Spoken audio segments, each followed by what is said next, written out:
ஆண்டவராகிய இயேசு கிறிஸ்துவின் நாமத்தில் உங்கள் யாவருக்கும் என்னுடைய அன்பான வாழ்த்துக்கள். இந்த நாளின் தியானத்தின் தலைப்பு திருமணத்தில் திருமுகம், ஃபெலோஷிப் இன் ஃபேமிலி. வாசிக்க வேண்டிய வேத பகுதி 1 பேதுரு 3ஆம் அத்தியாயம் முதல் 13 வசனங்கள். அந்தப்படி மனைவிகளே, உங்கள் சொந்த புருஷர்களுக்கு கீழ்ப்படிந்திருங்கள். அப்பொழுது அவர்களில் யாராவது திருவசனத்திற்கு கீழ்ப்படியாதவர்களா இருந்தார்களா, பயபக்தியோடு கூடிய உங்கள் கற்புள்ள நடக்கையை அவர்கள் பார்த்து போதனையின்றி மனைவிகளின் நடக்கையினாலே ஆதாயப்படுத்திக் கொள்ளப்படுவார்கள்.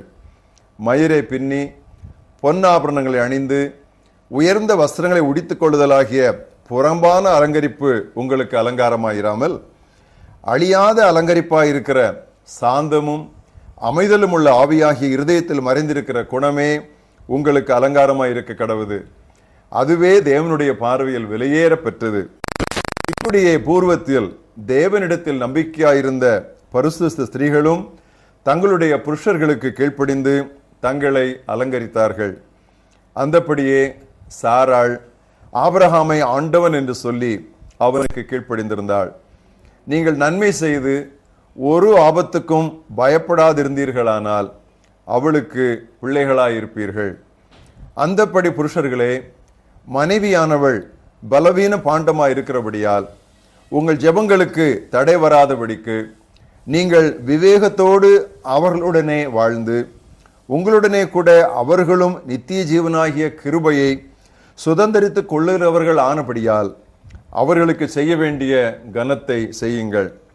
மேலும் நீங்கள் எல்லாரும் ஒருமனப்பட்டவர்களும் இரக்கம் உள்ளவர்களும் சகோதர சிநேகம் உள்ளவர்களும் மன உருக்கம் உள்ளவர்களும் இணக்கம் உள்ளவர்களுமாயிருந்து தீமைக்கு தீமையையும் உதாசனத்துக்கு உதாசனத்தையும் சரி கட்டாமல் அதற்கு பதிலாக நீங்கள் ஆசீர்வாதத்தை சுதந்திரித்துக் கொள்ளும்படி அழைக்கப்பட்டிருக்கிறீர்கள் என்று அறிந்து ஆசீர்வதியுங்கள்.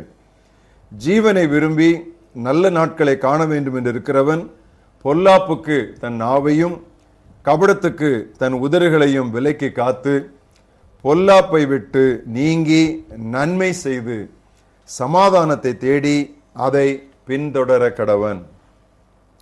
இன்றைய மனப்பாட வசனம் மத்தேயு 18ஆம் அத்தியாயம் 19ஆம் வசனம்.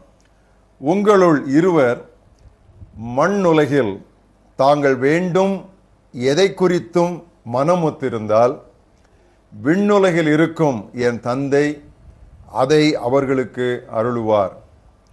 If two of you agree down here on earth concerning anything you ask, my Father in heaven will do it for you. கணவனும் மனைவியும் சேர்ந்து நித்திய வாழ்வில் சுதந்திரிக்க போகிறவர்கள் என்று திருமறை கூறுகிறது. எனவே விசுவாசிகள் எக்காரணத்தை இட்டும் அவிசுவாசிகளை மணக்கக்கூடாது. விசுவாசிக்கும் அவிசுவாசிக்கும் சம்பந்தம் ஏது?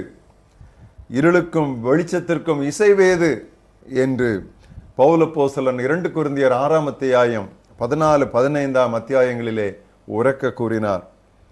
உங்கள் அப்பா கடவுள், நீங்கள் மணப்பவரின் அப்பா சாத்தானாயிருந்தால் உங்கள் மாமனாரோடு உங்களுக்கு எப்பொழுதும் பிரச்சனை தான். உங்களுக்கு பேசப்படும் நபர் விசுவாசியாய் இராவிட்டால், வாலிபர்களே நங்கையர்களே, அதை குறித்து நீங்கள் ஜெபித்து கூட பார்க்க அவசியமில்லை. தூயாவியானவர் ஒரு போதும் திருமறைக்கு மாறாக நடத்த மாட்டார். இருவர் ஒருமனப்பட்டால் ஆகாதது ஒன்றுமில்லை.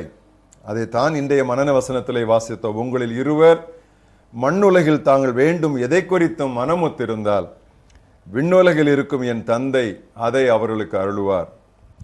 தனி ஜெபம் தனி தியானம் தவிர்த்து கணவன் மனைவி இருவரும் சேர்ந்து ஜெபியுங்கள், சேர்ந்து தியானியுங்கள். ஜெப அறையில் உங்கள் துணைவர் அல்லது துணைவியின் கரம் பிடித்து கடவுளிடம் மன்றாடுவது என்னே அனுபவம். ஊழியத்தில் ஒரு பக்கமும் திரும்ப முடியாத சூழல்களில் என் மனைவியும் நானும் ஒருமனப்பட்டு வேண்டிய போதெல்லாம் ஆண்டவரது அற்புத நடத்துதலை நிறைவாய் கண்டிருக்கிறோம். ஒரு கூட்டம் முடிந்து வரும்போது எப்படி இருந்தது என்று மனைவி கேட்டால் நன்றாயிருந்தது எனும் வரட்டு பதில் வேண்டாம். விவரங்களை வரிசையாய் சொல்லுங்கள். அதை மனைவி விரும்புகிறாள். பிரசங்கத்தில் நீங்கள் பெற்ற ஆசீர்வாதங்களை மூடிக்கொள்ளாமல் மனம் திறந்து பேசுங்கள். நாம் ஒளியில் நடக்கும்போதுதான், அதாவது திறந்த மனம், ஒளிவு மறைவு இன்றி நாம் நடக்கும்போதுதான் ஒருவரோடொருவர் சரியான உறவு கொள்ள முடியும். இருவரும், கணவன் மனைவி இருவரும் இசைவாய் வளர முயல வேண்டும். உங்கள் அளவுக்கு உங்கள் துணை வளரவில்லையானால் அவர்களை அசட்டை செய்யாமல் முடிந்த வழிகளிலெல்லாம் அவர்களை ஊக்குவியுங்கள், பாராட்டுங்கள். வளர்ச்சி நிச்சயம். முதிர்ந்த தம்பதிகள் சமுதாயத்திற்கும் சபைக்கும் இளைஞருக்கும் எவ்வளவு பெரிய ஆசீர்வாதம் தெரியுமா? கணவனும் மனைவியும் ஆன்மீக காரியங்களில் மனமொத்திருந்தால்தான் சாத்தானை எதிர்த்து நிற்க முடியும். தனி மனிதரை வீழ்த்தக்கூடிய எதிரியை இருவரால் எதிர்த்து நிற்க முடியும். முப்புரி கயிறு 60 கடினம் என்று பிரசங்கி 4:9-12 வாசிக்கிறோம். கணவன்தான் மனைவிக்கும் இல்லத்துக்கும் தலைவனானதால் மனைவி, பிள்ளைகள் ஆகிய இரு திறத்தாரின் ஆன்மீக வாழ்வுக்கு அவனே முக்கிய பொறுப்பு. வேதத்தில் உள்ள பக்தியுள்ள தம்பதியரின் வாழ்க்கை சரிதைகளை ஆராய்ந்து படியுங்கள். பிள்ளை இல்லாதிருந்தும் மகிழ்வாயிருந்த சகரியா, எலிசபெத்து, ஊழியத்தில் உதவிய ஆக்கில்லாள், பிரிஸ்கில்லாள் போன்றோர் நமக்கு சிறந்த மாதிரிகள். கணவன் மனைவி ஊழிய குழுவுக்கு நிகரே கிடையாது. வாழ்விலும் தாழ்விலும் வெற்றியிலும் தோல்வியிலும் என்னோடு நிற்கும் என் மனைவிக்காய் நான் ஆண்டவரை துதிக்கிறேன். இன்று எங்கள் மணநாள். தாவீது ஐயர் அவர்கள் டோனாவூரை சேர்ந்தவர். கீர்த்தனையில் ஒரு அழகான விண்ணப்ப பாடலை தம்பதியருக்காய் எழுதியிருக்கிறார். உம் தயை பெற்றிவர் ஓங்கி பெருகவும், ஒருவருக்கொருவர் நல்லன்பில் நிலைக்கவும், தாழ்மை பொறுமைகள் நற்குண மேன்மைகள் தந்துமது ஆவியை கொண்டு காத்தாளுமேன். அநேக இல்லங்களிலே வீட்டிற்குள் நுழையும் பொழுது சுவரொட்டி ஒரு வாசகம் ஒன்று தொங்கிக் கொண்டிருக்கும். Christ is the head of this house, the unseen guest at every meal, the silent listener to every conversation. கிறிஸ்துவே எம் இல்லத்தின் தலைவர், எல்லா ஆகார வேளைகளிலும் காணக்கூடாத விருந்தாளி, எங்களுடைய உரையாடல்களை எல்லாம் அமைதியாக கவனித்து கேட்பவர். பிரியமானவர்களே, இதுவே உங்களுடைய வாழ்க்கையிலே, உங்கள் இல்லறத்திலே எப்பொழுதும் நினைவிலும் நிசமாகவும் இருக்கும் செய்தியாயிருக்கட்டும். உங்களுள் இருவர் மண்ணுலகில் தாங்கள் வேண்டும் எதை குறித்தும் மனமொத்திருந்தால் விண்ணுலகில் இருக்கும் என் தந்தை அதை அவர்களுக்கு அருளுவார். எங்கள் மகா பெரிய தேவனே, இந்த அருமையான தியானத்திற்காக நாங்கள் உமக்கு நன்றி சொல்லுகிறோம்.